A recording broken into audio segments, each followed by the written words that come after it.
Pukul 20.37, Liontin 1000 pertanyaan lantai 2 toko buku terbesar kota ini. Sudah setengah jam lebih aku terpekur berdiam diri di sini. Mengenang semua kejadian itu, mengenangnya. Aku tersenyum, tangan kiriku meraba leher. Liontin itu selalu ku kenakan sejak hari itu. Jemariku menyentuh inisial tersebut, T bisa jadi tersayang, tercinta, terapalah. N berkali-kali menyelaku saat berusaha mengartikan pemberian itu. T memang berarti banyak, kan? Bukan sekadar Tania. Tetapi kalau secara sederhana menggunakan bahasa Indonesia, bukankah itu hanya berarti teman? N menyeringai, kesulitan menyebutkan kata teman barusan. Aku melemparnya dengan guling. Mungkin N benar. Akulah menanggapi hadiah itu yang berlebihan. Fotokopian yang sedang ditunggu mahasiswa yang duduk di kursi putar tinggi seberang jalan sudah selesai. Mahasiswa itu berdiri merogoh saku, membayar, menerima sebungkus plastik besar, kemudian beranjak berdiri, tiba di depan gerai fotokopian, berdiri termangu. Hujan lebat, bagaimana pula mahasiswa itu hendak kemana? Tak kehabisan akal, mahasiswa itu berteriak memanggil ojek payung yang banyak berkeliaran. Lantas dengan payung besar tersebut dia buru-buru melangkah menerobos derai air yang semakin deras. Aku menghela napas. Sekarang pemandangan di depan, di gerai fotokopian itu hanya menyisakan 3 pasangan super mesra dengan karyawan yang sibuk mengobrol. Maaf dik, kalau ingin cari buku lewat komputer, komputernya di mana? Seorang ibu menegurku, tersenyum sedikit canggung, banyak bingung. Aku menoleh malas, menyimak wajah ibu itu, pelan mengangkat tangan, menunjuk ke arah komputer itu berada, membalas senyumnya seadanya. Dia kan bisa bertanya ke karyawan toko buku ini, kenapa pula mesti bertanya padaku? Aku menghela napas sebal dalam hati, ibu ini mengganggu kenyamananku mengenang semua kejadian. Wajahmu menyenangkan, Tania, dan itu membuat banyak orang nyaman untuk bertanya dan bersamamu. Itu yang dia jelaskan saat kami pernah membahasnya dalam chatting singkat soal kenapa teman-teman sekelasku lebih banyak bertanya kepadaku dibandingkan dengan anak lain. Aku kan sejauh ini hanya menduduki peringkat kedua, anak Singapura yang dulu ranking 1 di SMP lagi-lagi berada di atasku. Penjelasan itu dulu amat membanggakanku. Itu berarti aku mewarisi wajah menyenangkan miliknya. Orang-orang di sekitarnya juga selalu lebih banyak bertanya kepadanya. Bahkan dulu pernah saat makan di salah satu warung tenda di sepanjang jalan kota kami. Pemilik warung tidak mau dibayar. Ibu pemilik warung itu tersenyum dan berkata, "Aku sudah amat senang Mas Danar mau makan di sini." Namun, sekarang pikiranku tidak tertuju ke soal itu. Ibu yang menegurku tadi lebih mengingatkanku pada betapa penasarannya aku soal pacar baru. Aku berpikir panjang kalimat Dede soal telepon di kantin NUS waktu itu. Aku harus mencari tahu tentang itu, entah dengan cara apapun. Esoknya, aku langsung terkoneksi dengan Dede. Tania, kamu kalau ganti profil bilang-bilang dong, bikin bingung. Bebek packing, orang gantinya baru tadi pagi. Lagian di daftar teman Kak Tania nggak hilang, kan? Hanya ganti nama doang. Tania, kenapa diganti bebek packing? Bebek packing? Iseng aja. Emang nggak boleh, daripada Dede ganti buntut bebek. Aku tertawa, kemudian berpikir beberapa saat, memikirkan pola pertanyaan yang tidak akan menimbulkan kecurigaan di kepala Dede. Pertanyaan soal pacar baru dia pasti amat sensitif. Tania, pacarnya Kak Danar yang baru siapa ya? Ternyata yang keluar pertanyaan standar-standar saja. Bebek packing? Ngapain pula nanya-nanya pacar Om Danar? Benar kan? Dede langsung defensif. Tania, iseng, pengin tahu aja. Aku mengutuk adikku dari seberang lautan. Jawab sajalah. Bebek packing? Aku nggak tahu namanya, yang pasti lebih cantik daripada Kak Ratna. Tania, pernah datang ke rumah? Aku menelan ludah, gemetar mengetikkan pertanyaan itu, cemas menunggu jawaban. Bebek packing? Bukan pernah lagi. Setiap hari, setiap detik. Tania, Aku saja bete melihatnya, setiap hari. Bebek packing? Maksudnya begini, kakakku yang penasaran. Itu cewek ngejar-ngejar Om Danar. Banyak nanya-nanya Dede. Lagi, Dede sampai sebal menjawab pertanyaannya. Seperti Kak Tania sekarang. Kenapa sih nanya-nanya? Jangan-jangan Kak Tania sama dengan cewek itu ya? Tania, orang cuma nanya, sama seperti kamu ganti nama profil. Iseng, emang gak boleh? Aku menelan ludah, buru-buru mengendalikan pembicaraan. Harusnya aku jauh lebih pandai memancing Dede menjelaskan, tidak segamblang ini. Beruntung Dede tidak mengejekku lebih lanjut. Pembicaraan itu seperti biasa nyasar kemana-mana, dan aku kehilangan selera untuk kembali ke topik semula. Aku pikir masalahku dengan di dorm dan sekolah, terutama dengan Johnny Chan, akan selesai saat Sweet 17. Apalagi Anne mau berkomplot menyebar gosip tentang dia. Tetapi anak-anak tidak percaya, apalagi geng Magi. Mereka malah iseng minta alamat email dia, mau bertanya, duh, benar-benar geng cewek ganjen. Si Johnny Chan itu juga semakin menyebalkan. Dia beberapa kali terang-terangan mengajakku jalan bareng. Belum lagi komplotan wajah-wajah Melayu lain yang sok dewasa, termasuk adik temanku asal Jakarta, penerima ASEAN Scholarship juga, mulai pendekatan. Aku semakin jarang melaporkan kejadian itu. Lagi pula dia pasti dengan rileks akan berkomentar hal yang sama, banyak bergurau. Tidak serius, jadi daripada membuat sebal, lebih baik aku tak banyak berbagi informasi. Maksudku seharusnya dia bisa mengerti arah pembicaraan kami. Kan, bukan sebaliknya, mungkin baginya semua kejadian itu normal-normal saja untuk gadis remaja sepertiku. Umurku sekarang 18 tahun, 6 bulan lagi aku akan lulus dari senior high school, adikku 13 tahun, dia 32 tahun. Waktu benar-benar berlalu melesat bagai desingan peluru. Yang semakin sulit adalah perkembangan perasaanku padanya, lamban. Merangkak seperti kura-kura, aku memang tidak terlalu memikirkan lagi soal pacar barunya. Lagi pula, kata Dede belakangan lewat chatting, dia sedikit pun tak terlalu bersemangat menanggapi cewek itu, siapapun nama dan asal-usulnya. Namun, itu tak menghentikan berbagai pertanyaan yang muncul di otakku. Aku semakin tidak nyaman dengan perasaanku, dan siapa lagi yang menampung keluh kesah itu selain Anne. Mendengar puluhan pertanyaan dan keluhanku di dorm, Anne bilang aku mungkin sudah mulai terobsesi kepadanya. Kamu nggak mungkin berharap dari seseorang yang usianya jauh sekali di atas kita, kan? Sudahlah, Tania, dia nggak akan tertarik dengan cewek seumuran kita-kita. Aku hanya menatap Anne, teman sekamarku dengan sebal. Memangnya kenapa? Maksudku, kamu jadi terlihat aneh dibandingkan sama yang lain.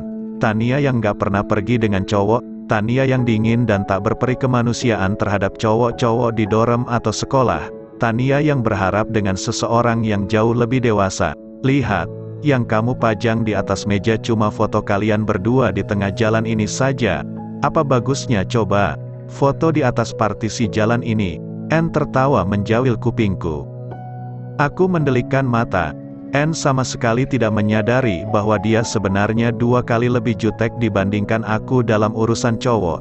Dan foto-foto yang dipajang di dinding kamarnya lebih norak daripada foto siapapun. Foto pemain bola, mending fotoku ada di asrama teman. Foto dalam diagrama lamban itu, foto dengan cahaya membeku di sekitarnya, dan aku bersama dia tersenyum. Sebulan kemudian berlalu. Malam-malamku seperti biasa diisi chatting 10-15 menit dengan Dede, di sela-sela kesibukan belajar, mengerjakan assignment dan paper sekolah yang semakin banyak. Aku menanyakan banyak kabar. Dia super sibuk, setiap minggu bolak-balik ke Tokyo. Kata Dede, dia sedang menyiapkan peluncuran mobil SUV model baru keren. Jadi waktunya untuk online denganku berkurang banyak. Sebulan ini saja aku sama sekali tak melihat dia online, hanya kabar melalui email setiap Kamis. Tania, kabar Kak Danar bagaimana? Dede, sibuk, pulang hanya numpang tidur. Hari Minggu sekarang lembur. BTW, sekarang Dede yang jadi manajer di kelas mendongeng. Aku menyeringai, 1 untuk profilnya yang diganti lagi, 2 untuk kabar manajer itu. Maksudnya apa? Adikku yang bercerita di sana sekarang? Jangan-jangan anak-anak yang mendengarkan ceritanya tidak mengerti dia sedang bercerita apa. Dede selalu suka mengomong sembarangan, tidak menyambung. Tania, tapi dia sehat-sehat saja, kan, Dede? Emangnya Om Danar pernah terlihat sakit? Aku mengangguk setuju. Ya, dia tak pernah terlihat sakit, apalagi mengeluh. Tania, kamu ingatin Kak Danar untuk istirahat, makan tepat waktu. Tidur cukup, Dede. Beh, dia malah yang ngingatin Dede untuk istirahat dan makan. Aku menyeringai. Beberapa menit kemudian aku berganti topik membicarakan kesibukan Dede di sekolah. Dede, Dede lupa cerita ya? Tania, cerita apaan? Dede, 2 minggu lalu Om Danar marah-marah ke Dede, banyak ngomel. Tania, bukannya kamu memang sering diomelin, Dede, tapi dia marah besar. Tania, marah besar. Kenapa, Dede? Sebenarnya masalahnya kecil, Dede hanya iseng buka laptopnya. Aku menelan ludah, itu memang masalah besar. Tania, siapa saja pasti marah kalau begitu, kamu ngapain buka-buka laptopnya? D3, cuma mau copy driver software, lagian laptopnya sudah kebuka. Dede cuma mau copy doang, nggak buka file apapun kok. Tania, itu sama saja, kalau aku yang jadi Kak Danar, kamu tuh sudah kucekik, tahu. Adikku tidak mengetikkan apa-apa lagi, kehilangan selera, karena aku justru menyalahkannya. Mungkin adikku sebal mengalihkan pembicaraan ke hal-hal lain, tentang eskul basketnya. Dede sekarang masuk tim cadangan sekolah. Aku nyengir, memangnya masuk tim cadangan keren. Dede, lumayan. Tahu, Kak Tania kenapa sih sirik dari tadi? Tania, siapa yang sirik? Dede, padahal Dede mau cerita sesuatu soal Om Danar. Tania, apa? Apaan, Dede?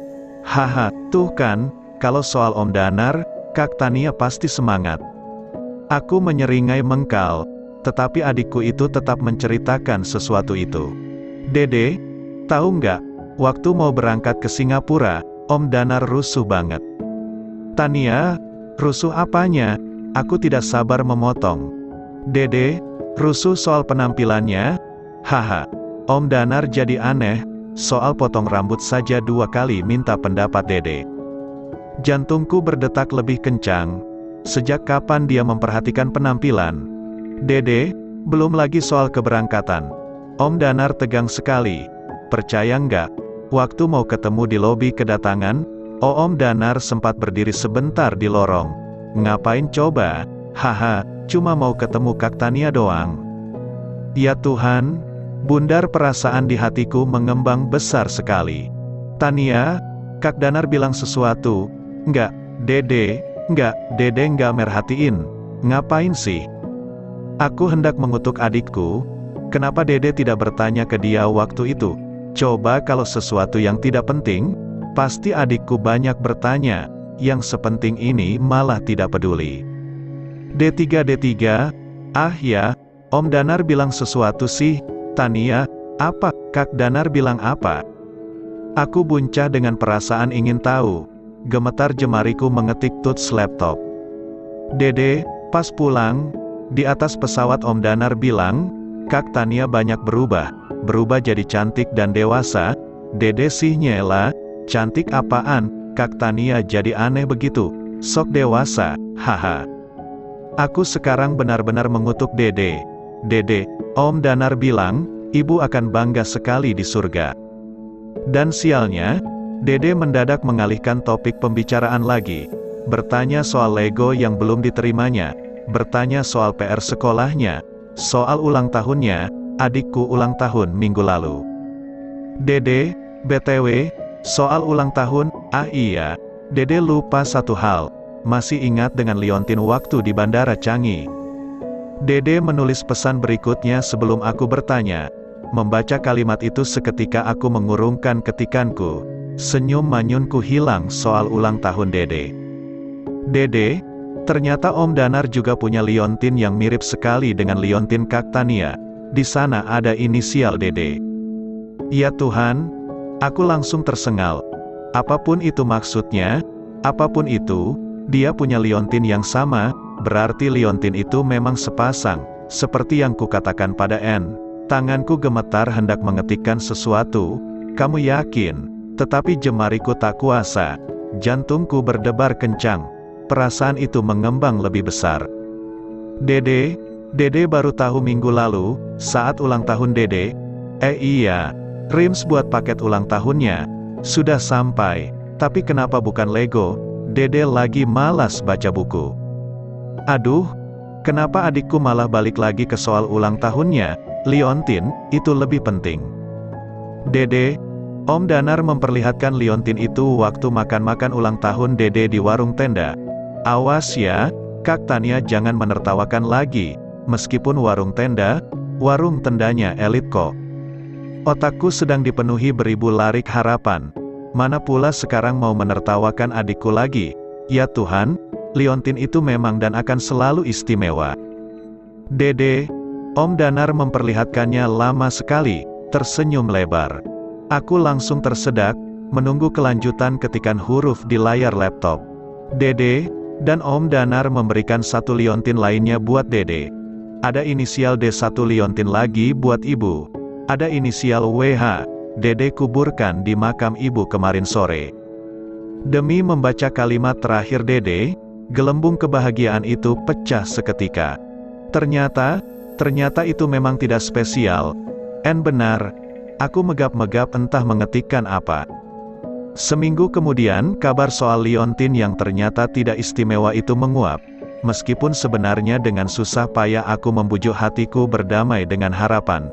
Dulu juga N sudah bilang, T teman, T sama dengan tidak lebih tidak kurang. Setidaknya tetap berkesan, bukan? Dia hanya membelinya untuk 4 orang. Buat dia, ibu, aku, dan Dede. Aku jadi salah satu pemilik liontin tersebut. Memangnya Kak Ratna pernah dikasih? Nama cewek artis itu muncul lagi di benakku. Aduh, kenapa pula aku teringat pada Kak Ratna? Dan aku sama sekali tidak menyangka 2 minggu kemudian aku ternyata bertemu lagi dengan si pemilik nama itu di tempat dan waktu yang benar-benar keliru. Kak Ratna kembali mengambil alih seluruh posisiku dengan sempurna. Beberapa bulan sebelum lulus, kami harus mengerjakan laporan akhir aktivitas sosial senior high school, dan sebagai penerima beasiswa, kami diharuskan menulis laporan tentang permasalahan negara masing-masing. Aku diberikan tiket pulang pergi ke Jakarta, dan libur selama 2 minggu untuk mendalami riset tersebut di lapangan. Aku sengaja tidak memberitahu dia dan Dede, agar jadi kejutan. Maka hari itu dengan hati berbunga-bunga, aku berlari-lari kecil melewati pelataran lobi kedatangan bandara. Mencari taksi yang segera membawaku ke kota kami. Minggu sore, aku tahu mereka pasti sedang bersantai di rumah. Hanya itu agenda acara dia dan Dede setelah kelas mendongeng. Aku tersenyum sendirian di dalam taksi. Ketika mobil melaju kencang membelah jalan tol, aku merasa taksi itu justru berjalan seperti siput. Saat mulai masuk jalanan yang padat kendaraan, aku merasa mobil itu seperti siput yang kakinya dipotong keempat-empatnya. Mana aku tahu siput tidak punya kaki. Belanda masih jauh, Neng. Sopir taksi yang sepertinya tahu ketidaksabaranku menggoda. Aku tidak peduli, terus mengetuk-ngetuk kursi di depan tak sabaran saat mobil menuruni jalan kecil menuju rumah. Buruan sedikit, keluhku dalam hati. Aku tak sabar menurunkan koper. Halaman depan sepi. Anak-anak kelas mendongeng pasti sudah pulang sejak tadi. Ada suara gedebak-gedebuk di halaman samping. Aku mengintip. Ada adikku Dede yang sedang berlatih memasukkan bola ke ring basket. 3 kali lemparan, 3 kali tidak masuk-masuk. Aku menyengir. Benar-benar tidak berbakat. Tak ada dia di sana. Jadi aku memutuskan menyapa adikku nanti-nanti saja. Dia pasti sedang membaca di halaman belakang, sambil memandang rumpun bunga bougainville favoritnya. Aku yang menanamnya saat pulang liburan SMP dulu. Menurut email terakhir, sekarang sedang mekar berbunga. Pertemuan yang akan mengasyikkan sekali, kan? Berlatar warna merah bunga-bunga itu, aku menarik napas senang. Dan ya Tuhan, saat aku tiba di halaman belakang, bersiap memberikan kejutan padanya, akulah yang justru terkejut bukan kepalang. Dia sedang bercengkerama duduk bersisian dengan Kak Ratna. Orang yang sama sekali tidak ada dalam daftar makhluk di atas bumi yang sekarang ingin kutemui. Koper kecilku yang tak sengaja ku tenteng-tenteng hingga ke belakang terlepas dari tanganku, berbunyi keras menimpa lantai, menimpa ujung jariku. Aku tak merasa sakit sedikit, sekarang jauh lebih kebal. Mereka menoleh ke arahku. Tania, hanya itu kata yang keluar dari mulutnya. Terkejut, tersenyum riang, berdiri, melangkah, mendekat, memelukku. Dan aku seketika amat benci dengan pelukannya. Wah, surprise, Kak Ratna ikut-ikutan berdiri. Ikut-ikutan memelukku, aku jauh lebih benci. Padam sudah semua kerinduan dan rencana-rencana itu, padam seketika seperti nyala lilin yang disiram segentong air besar. Aku kaku memasang muka pura-pura bergembira atas sambutan mereka. Hatiku tumpul untuk memerintahkan bibirku menyimpul senyum. Mataku kebas menahan tangis. Dia sebaliknya biasa-biasa saja. Dia benar-benar senang dan terkejut dengan yang super mendadak, bertanya banyak hal. Dan aku hanya menjawabnya lemah. Dia mendekap bahuku, tak sengaja tangannya menyentuh liontin itu. Dan aku tiba-tiba merasa ingin merenggut dan melemparkan liontin tersebut dari leherku. Ada taksi di depan yang nagih ongkos tuh, Om. Emangnya siapa yang tadi kesini nggak bayar taksi? Dede tiba-tiba nongol sambil membawa bola basketnya. Belum melihatku yang berdiri kaku di ruangan dalam. Aku tersadarkan oleh sesuatu, dan itu menyelamatkan betapa mataku sudah berair. 2 minggu itu benar-benar menjadi siksaan bagiku. Masalah riset itu sebenarnya basa-basi saja. Naskah laporanku jauh-jauh hari sudah lebih dari sempurna. Hanya soal wawancara dengan narasumber, dan itu sudah kulakukan via email. Aku menggunakan fasilitas libur 2 minggu semata-mata hanya ingin pulang ke kota kami, bertemu dengannya, menghabiskan waktu seperti aku libur SMP dulu atau saat Sweet 17 itu. Tetapi lihatlah sekarang, apa yang kudapatkan. Posisiku sempurna diambil alih Kak Ratna, dan itu jauh lebih menyakitkan dibandingkan saat di dunia fantasi dulu. Aku kan belum tahu apa namanya perasaan saat itu. Kamu cantik sekali, Kak Ratna memujiku. Aku hanya mengangguk, demi sopan santun. Lihatlah, Tania lebih tinggi daripada aku loh. Kak Ratna menoleh ke arah dia. Dia tersenyum mengiyakan. Padahal dulu cuma segini. Kak Ratna sok akrab menunjukkan batas seperutnya. Aku sirik sekali, dulu aku jelas-jelas lebih tinggi dari itu. Kita sudah lama nggak ketemu. Ya, hampir 6 tahun ya, Tania. Sebenarnya kalau aku sedikit subjektif, Kak Ratna melakukan dialog itu tulus dan bersahabat. Tetapi dengan hati dan pikiran kotorku, semuanya terlihat buruk. Bahkan wajah Kak Ratna terlihat seperti monster. Ya, sudah 6 tahun, hatiku mendengus. Dan aku dulu benar-benar berdoa agar tidak bertemu lagi dengan Kak Ratna selamanya. Hanya Dede yang cuek dan terus melanjutkan aktivitasnya. Gedebak-gedebuk melempar bola basket. Sejak dulu Dede memang malas berbincang dengan Tante Ratna. Malamnya aku chatting dengan Anne dari kamar bercat dinding. Warna biru, sialnya, Anne malah menilai semua ini dengan cara berpikir yang aneh sekali. Aku bilang juga apa? Dia hanya tertarik pada gadis-gadis seumurannya. Kamu tuh nggak lebih dari sekadar adik. Adik pencemburu dan banyak maunya, Tania, yang. Tetapi kenapa dia harus kembali ke kehidupannya? Loh, memangnya nggak boleh? Aduh, Tania, kamu jadi nggak rasional. Kemana ya grade nilaimu yang serba 100? Aku segera menutup laptop, beranjak ke ruang tamu. Kulihat Dede sedang membongkar Lego yang kubawa tadi siang. Serius menatap kotak-kotak permainan tersebut. Dan malam itu, entah kenapa aku menantang adikku cepat-cepatan menyelesaikan berbagai Lego itu. 5 Lego, aku kalah telak ke 5-limanya. Dede tertawa senang. Wajar saja aku kalah. Pertama, adikku jauh terlatih mengatasi permainan seperti itu. Otaknya sudah seperti komputer yang dipenuhi beribu-ribu jalan keluar. Tangannya gesit seperti belalai robot. Kedua, jelas-jelas aku sedang kesal. Mana bisa mikir? Aku sama sekali tidak bisa berpikir lurus. Dan sekarang aku semakin kesal melihat tampang Dede yang penuh cahaya kemenangan. Tertawa lebar. Menertawakanku. Kak Tania mirip si China itu dulu. Haha, tuh Lalit, telat mikir. Kak Danar kemana? Aku bertanya kepada Dede, memotong tawanya yang semakin tidak sopan. Tahu, paling ngantar Tante Ratna pulang. Dede mengangkat bahu, tidak peduli. Aku mendengus dalam hati mendengar jawaban itu. Kami berdiam diri lagi, lama.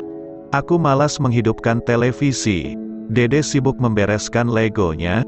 Sejenak kemudian dia mendekatiku, dengan ekspresi wajah ganjil. Dede boleh bertanya enggak? Matanya lucu menyembunyikan sesuatu. Aku melotot menyelidik. Nanya apa? Tapi jangan ketawa ya. Aku justru sudah tertawa melihat wajahnya. Dede langsung undur surut. Enggak, kakak janji enggak ketawa. Aku menahan tawaku. Dede menelan ludah. Maju lagi di sampingku. Lama menimbang-nimbang, berpikir-pikir. Aku jadi sebal. Apaan sih? Adikku terdiam lagi. Cewek itu sukanya apaan? Ternyata Dede bertanya tentang teman cewek sekelasnya. Aku tertawa lama sambil memegangi perut. Dede marah. Tuh kan, katanya nggak bakal ketawa. Tetapi itu hanya sebentar. Selama 1 jam ke depan kami membahas soal itu. Usia adikku 13 tahun. Umurku sekarang 18 tahun. Lihatlah, 2 tahun lebih tua dibandingkan saat aku merasakan perasaan itu untuk pertama kalinya dulu. Pembicaraan malam itu ternyata penting bagiku. Karena Dede sudah memulainya, berbagi tentang perasaannya. Maka nanti, bulan-bulan berikutnya, aku jauh lebih nyaman untuk bercerita perasaanku kepadanya. Penting karena Dede tidak lagi terlampau banyak mengejekku seperti chatting waktu itu. Jangan-jangan Kak Tania suka ya? Karena toh adikku sudah habis-habisan aku cela sekarang. Jadi mengerti betul betapa tidak enak ditertawakan soal beginian. Dede akan membantu banyak dalam urusan ini nanti. Meskipun itu sekadar menjadi pendengar yang baik. Setidaknya aku punya teman untuk berbagi selain N. Punya mata-mata yang baik di rumah. Malam itu dia pulang amat larut. 2 minggu itu benar-benar berjalan lambat. Lambat, karena kemana-mana kami pergi. Kak Ratna selalu ikut. Aku protes dalam hati saat Kak Ratna ternyata juga ikut ke pemakaman ibu. Kak Ratna sama sekali tidak ada hubungannya dengan ibu. Kan, siapanya coba, kenapa pula ikut? Aku lupa bahwa dulu Kak Ratna ikut menemani di rumah. Membawakan selimut dan baju ganti. Membimbingku saat pulang dari pemakaman ibu, menemaniku di rumah kontrakan, dan lain sebagainya. Otakku sedang benci, maka aku selalu berpikiran negatif sepanjang hari. Ke toko buku terbesar di kota kami juga Kak Ratna ikut. Hanya saja yang membuatku senang, Kak Ratna tidak tahu tentang buku-buku yang ditulis dia, dan tidak akan pernah tahu. Hanya aku dan adikku yang tahu rahasia besar itu. Yang kedua, penjaga toko buku menegurku. Bukan menegur Kak Ratna. Aduh, Neng Tania semakin gelis. Mas Danar, tuh kan, aku jauh lebih cantik dibandingkan Kak Ratna. Meski penjaga toko tadi sedikit pun tidak membandingkanku dengan siapa-siapa. Untuk pria seumuran dia, wajah dan fisik itu tidak penting. Tania, N mengirimkan pesan malam berikutnya sebelum aku tidur. Dan aku menyengir tak peduli membaca kalimat N. N selalu sok tahu. Kamu mungkin lebih cantik, lebih pintar daripada cewek artis itu sekarang, Tania. Tetapi lebih cantik dan lebih pintar saja tak cukup untuk menarik perhatian cowok sedewasa dia. Kamu tetap remaja tanggung baginya, remaja yang menyebalkan. Aku menyumpahi N 3 kali. Malam itu kami juga melihat pemandangan dari lantai 2 toko buku. Dia mendekap bahuku. Bukan mendekap Kak Ratna berkeliling. Malas berdiri di situ. Kamu benar, Tania. Pemandangan di sini jauh lebih indah dibandingkan di Singapura, dia berbisik, dan aku menyeringai senang. Setidaknya jendela kaca ini masih milik kami. Tak ada yang bisa mengambil alihnya. Pemandangan ini spesial bagi aku dan dia.